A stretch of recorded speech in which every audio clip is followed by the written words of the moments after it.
My only regret in this system is that Grant told me to start doing this about 5 or 6 years ago, and as hard-headed as I am, I didn't do it. Well, I finally relented because I'm not getting any younger. And I'm really happy with what we got and Grant's involvement in it and getting our soils where they need to be for our herd to reach its full potential. Well, we got dirt and we got plants. That's what we need to make it work. So we've gone to 4 or 5 passes over a field to down to 2, 3 a year, 4 a year. I'm not even a full year through Grant's process, and we're already making impacts to the soil health. The soil, put it in the plant, the deer eats the plant, goes out the other ends. That's how it works. So if you don't start with the soil, your herd's not gonna reach the full potential. Today I'm in northeastern Alabama with my good friend David Smith. David and I were figuring out, we've been friends about 25 years. Long time, David. Long time. Long time. Of course, we met through deer, met at a deer seminar a long time ago. That's a funny story we'll tell some other time. But David had bought, his family had had this property, invited me to come up right at 25 years ago, and we laid out a plan. And David had some food plots going, really wasn't paying much attention to the native habitat. No. And so a lot of pines that I said cut, and you're, oh, Woods, what are you doing? And so we cut a bunch of pine in sequence and replanted and burned, and he's just done wonderful. But today I want to talk a little bit about David's food plot. So this is in the bottom, of course, and David had kind of been doing the standard food plots at that time, and we'd got him into some other rotations, and I was back visiting last summer, and I said, David, why don't you start this release process? Man, it's really working good for me, and here we are back, I don't know, 6, 8 months later, something like that? About 8 months. Yeah. So we're just a fall rotation into it. Yes, yes. We started last fall on Grant's program last fall, and we actually started last summer where we were a monoculture agriculture. We were planting beans and corn, and Grant wanted me to get off of that, and actually has wanted me to get off of it for years. And so I just finally relented, I guess you could say. And we started last summer, and what he wanted us to do on all these fields that we've got about 80, 90 acres in green fields. He wanted us to plant group 2 soybean so we could really apply herbicides to what we were doing and get a good kill of our weed problem, which we did. And he wanted them done by August, sometime middle of August. So that's the mature, the beans mature. Yes, beans will be mature by August. So that's what we did.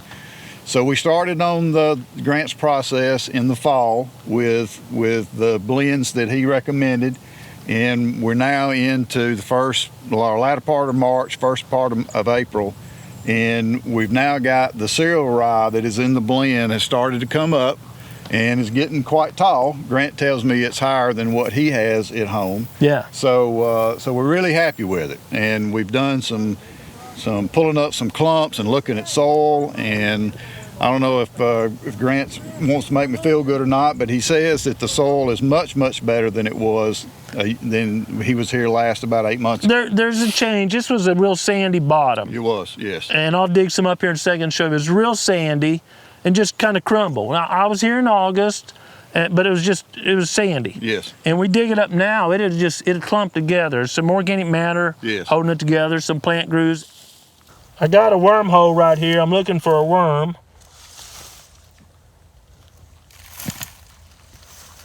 I don't see one, but see how these roots are just holding the soil together. Look at that. And I tell people good quality soil is like dark, rich chocolate cake. This is more like fudge, right? There's not a lot of pores in here. Where chocolate cake has pores all over, this is like a big old bite of fudge. But we're making progress because I'm going to do this.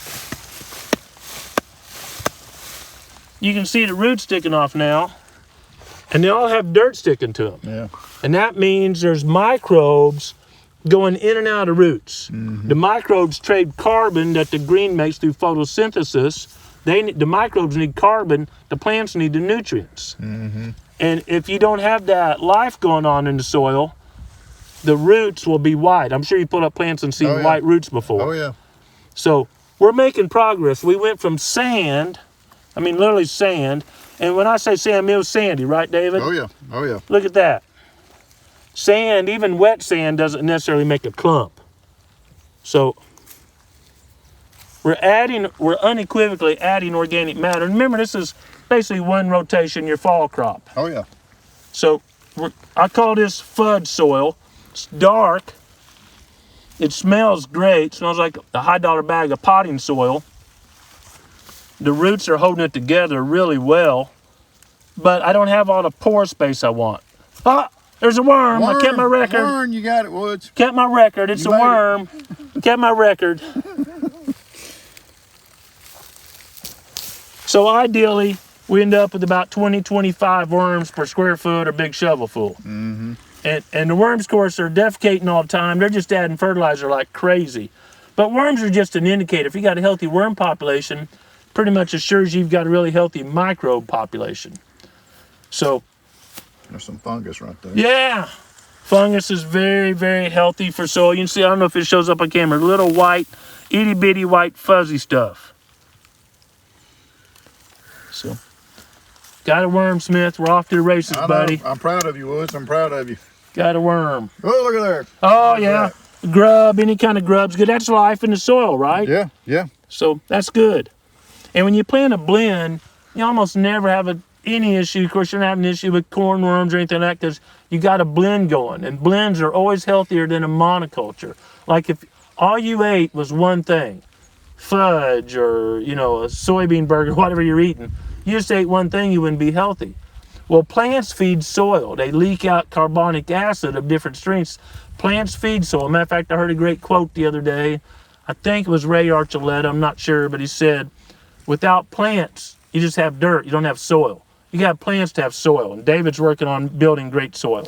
I'll tell you what, it really looks good Grant was here about 8 months ago, maybe a little longer than that. It might have been a year, but when we were in this same exact field when he came, and when we did this test and what we had before, this soil did not even look like that. So I'm not even a full year through Grant's process, and we're already making impacts to the soil health, which is the bottom line. The soil put it in the plant, the deer eats the plant, goes out the other end. That's how it works. So if you don't start with the soil, your herd's not gonna reach the full potential. Yeah, so David, we're walking through here.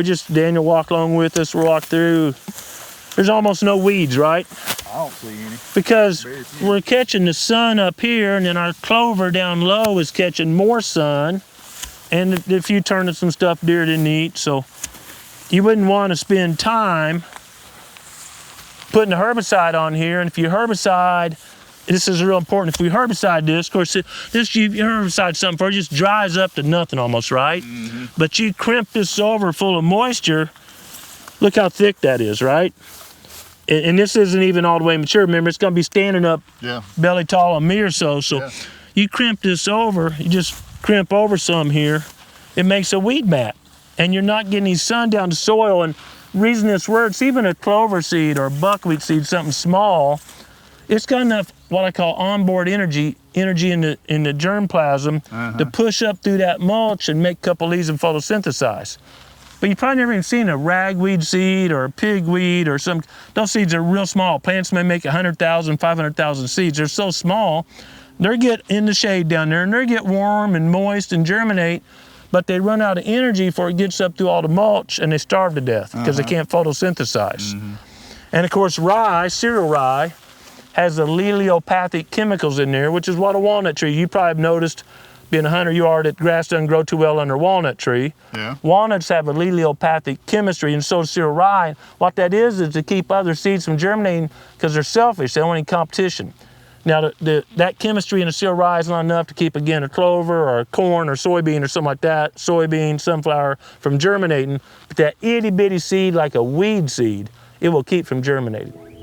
Growing Deer is brought to you by Bass Pro Shops and Cabela's. Also by Green Cover Food Plots, Winchester, Moultrie Mobile, Fleet Outdoor Apparel, Morel Targets, RTP Outdoors, Fourth Arrow, Hunt Stand, Scorpion Venom Archery, Case IH Tractors, Ward Laboratories, Burris Optics, National Land Realty, G5 Broadheads, Prime Bows, and Redneck Hunting Blinds. So David, you've been through it you know, a full hunting season now and a full fall coming in spring. What's your just, you know, practical calloused hands man that you are, what's your practical observations? Not the science and improving soil, but what's your practical observations? Well, before, Grant, when we were doing the monoculture agriculture, bean and corns, we of course apply the herbicides in the spring and for the burn down, and then we come back with the litter application, the fertilizer application, so we're over the field again. Then we come back and we drill the field with either beans or corn, whichever one we were doing. And then after that, you have to spray. After the crop gets up so high, you spray again. That's another herbicide application. And then after it starts to mature, you usually have to do one more herbicide application. So we've gone to 4 or 5 passes over a field down to two, 3 a year, 4 a year. Big labor savings and a big herbicide. Yeah, and you just feel better because you don't wake up in the morning saying, boy, I go put a bunch of herbicide out there. No one does that, I don't think. No. Except herbicide salesman maybe. But so David, here we go. I mean, we're late March, and this is, you know, just barely you can see this leaf peeled down and barely seeing a seed head starting in there. We are a long ways from mature. And I mean, nails are so small, you can see the seed heads are just shiny from all the moisture, and they're just paper thin, hollow. So we don't really have exposed seed heads yet. So we got a ways, David. You got a ways for you can get the drill out here and start planting the blend. So it's got a lot of growing to do, and when it gets up, just, you know, between the boot, which means that head sticking out and forming, and the dough stage where you can see each individual kernel and you squeeze it and moisture pops out, Dave's gonna drill right through this. It's called planting green. And then right after that, maybe a week or so, you get just germination, stuff's, you know, a ½ inch tall or whatever. That'd be the summer blend, summer release blend. And David will run a crimper over here because when it's the cereal rye, which is the bulk of the crop here right now, is in dough stage, the crimper kills it easy with no herbicide. Not to mention that we're not driving over the soil so much to compact it. And then all that mulch laying on the ground, that's just slow release fertilizer. So there's a lot of advantages here, and I hear this a lot. I've heard it from friends, I hear it on the internet all the time. Well, hey Grant, that's cool what you're doing, but it won't work where I am. You don't understand. David's got sandy soil. There's no sand in the Ozarks. We got rocks. David's got sand, but it won't work where I am. Or I got all clay. It won't work where I am. Or it don't rain enough where I am. Or it rains too much where I am. Folks, we got a couple things in common. We got dirt and we got plants. That's what we need to make it work. We got dirt and plants. So anyway, I just want to share this with you. David's off to a great start. I've asked him to keep us posted, maybe even invite us back. And year one, this is what you could expect year one. And I tell people a lot that starting in the fall is a little easier because you don't have as much weed pressure in the fall. You didn't have as much weed pressure in the fall. No. If you start in the summer and boy, you've had a field full of pigweed and mare's tail and all kind of nasty stuff, water hemp, you're probably not gonna get on top of it because that's gonna outcompete the blend you're planting. And you don't have a herbicide tool because you're planting a blend. Mm-hmm. But when you start in the fall, you really don't have to worry about that. And then you got all this mulch growing where you can come back and crimp it down and have your herbicide application. Y'all got questions, you know, hit us on YouTube. We try to respond to all those questions, social media. And David's gonna keep us posted. We'll share some updates if that's okay with David. I think I mentioned Dave and I have been friends multiple decades, and I think the only argument we ever had is over how many does to harvest. Isn't that right, David? Gratefully, that's the only one. only one, that's good. Relationships are so important, good friendships to all of us. Just keeps us healthy, a lot of research on this, but the most important relationship you can have, of course, was with the Creator. And I just want to take a moment to remind everyone to take time to seek the Creator's will for your life and apply it daily. Thanks for watching Growing Deer.